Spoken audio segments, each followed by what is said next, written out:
una lectura tomada por el libro de Filipenses.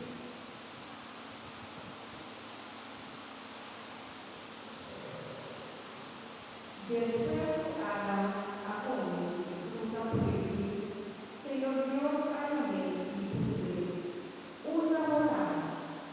Ela respondeu, ni atendemos sempre no offre, ni a dinheiro, mas o voltar ao Senhor e me responde. Quem avisado o do Senhor, Deus apontará? Acaso não há comer fruta, como acabar de comer?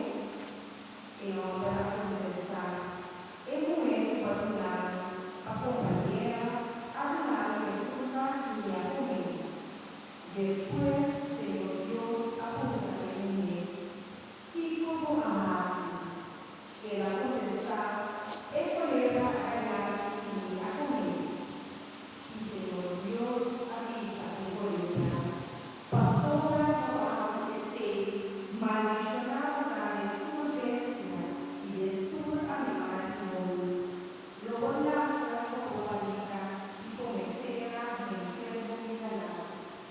No mi pone que está entre agua y el mundo, entre vos descendiente y su descendiente. Lo he imaginado una vez, ahora que tú vas a ver su virginidad. Palabra de Dios. Nos alabamos, Señor.